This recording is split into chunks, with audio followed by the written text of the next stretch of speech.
to the phones. Alex in St. Louis. What's up, Alex?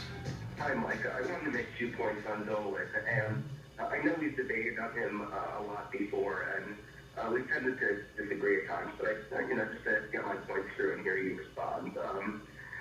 My first thing is, it's a question, and, in your honest, objective opinion, when you look at his track record, do you think Jim Dolan is one of the worst owners in sports? No. Who do you think's worse? I think there's a lot of guys who don't put any money into franchises, who haven't. I think there's a lot of owners who don't try to win. I think there's been many owners. Dan Snyder? With his involvement, they spend money, but they both meddle a lot.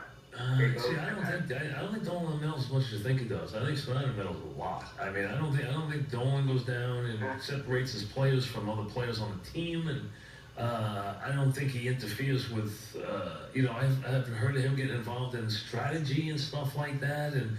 To me, and Dolan's had success with Rangers. It was in the Stanley Cup Finals last year. Yeah, that's when he started backing off. I mean, so I got it how it works. It works that when he gets success, you minimize the success, and when he doesn't get success, then he's involved. So why do you think he would have more involvement with one team than the other team?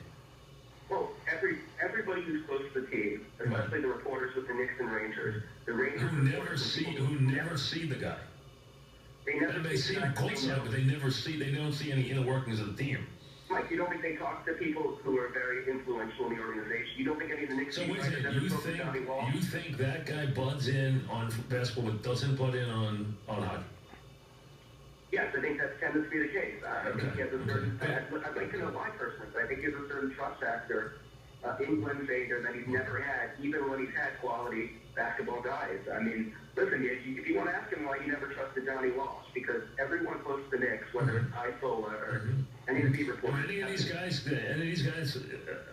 guys involved with any of that stuff? So here's the thing. Yeah. The bottom line is, you think he's involved? Forget the ancient history anyway. You see, this idea that he only meddles when one team doesn't meddle with the other team, I think is silly. Number one. Number two, because I don't think the guy considers himself a sports expert on either side. I really don't think he does. I don't think he fashions himself a sports expert on either team in any way. He's had a longer run with Sater. I think he found his man earlier. I think that's probably true. And he trusted him a lot of time when people were begging him to get involved, and he was leaving Sater alone. When people didn't like the job Sater was doing, and he left him alone. And it finally paid dividends. To me, I think that's part of it is overdone. But you can't convince people that until the Knicks start winning. You think Phil Jackson, he's butting in with Phil Jackson? He's been accused of butting in with Phil Jackson already. You think he's already... Why would Phil Jackson put up with that? We don't know. I think there are certain people who still are heavily involved in that organization. There's people who think that probably doesn't want to keep. How do you know that? What? Let me just ask you this. How do you know that? Why Steve Mills? He inherited Steve Mills. It doesn't matter. You'd have to ask Phil Jackson that. And the bottom line is, if Phil Jackson's calling all the shots, who cares who's there? Who cares if the guy's doing it? If Phil Jackson's making all the decisions, what do you care? Yes, given Jim Dolan's track record, do you believe that Phil Jackson is making every basketball-related decision for that organization? Why would Phil Jackson, forget Dolan, why would Phil Jackson agree to otherwise?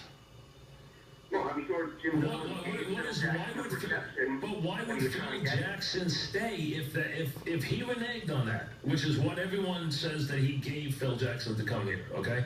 I never asked Phil Jackson that, because Phil Jackson doesn't do interviews. So I don't know when you're going to, find out what Phil Jackson... If Phil Jackson tells you only what he wants to tell you. He doesn't tell you anything else. So he doesn't give you a lot of access. So let's go on the premise that Phil Jackson came here because he was told he could run the team. You think he would stay if he was told that and he wasn't getting that? You think he would stay? Why would he stay? Well, we'll see in a year or two. Why would he stay? You can't answer that, because the only answer is he wouldn't. Because he doesn't need the money, as you know. He doesn't need the money. He doesn't need the aggravation. He's already won 11 championships. Why would he go home to California and take it easy? Look, Donnie Walsh stayed a full year. Donnie Walsh is not Phil Jackson, nor is he in the wealthy situation that Phil Jackson's in. Phil Jackson not only has made a ton of money, he's also with someone who has a ton of money. So he has a tremendous amount of income, a tremendous amount of access to money, which Donnie Walsh probably never had. So, I mean, they're not in the same boat economically. I think you're being way too soft towards Dolan. How am I being? No. What it is, here's what it is. It's just that you don't buy it. You don't want it to be that way. You want it to be, he does nothing with the Rangers, that's why they win. He interferes with the Knicks, that's why they lose. That's what you want it to be. Because that fits your thought process. That's all it is you want that to fit. No, that fits your thought process. That fits a lot of people's thought process. Dolan interferes with the Knicks. He's the reason why this guy didn't come here. He's the reason why this guy didn't come here. Phil didn't want this guy. Phil didn't want. If Phil Jackson didn't have the say over this team, you think he'd stay here and put his name on this and say he screwed up and has fallen flat on his face? He'd say that about this team if he didn't call the shots? He'd have people attack his reputation that way just for money? That's what you believe? After all he's accomplished in the last 40 years, and knowing he doesn't need the money, he'd let someone interfere, and then this would be the byproduct, and he'd take ownership of it, even if it wasn't his? Now who's being ridiculous?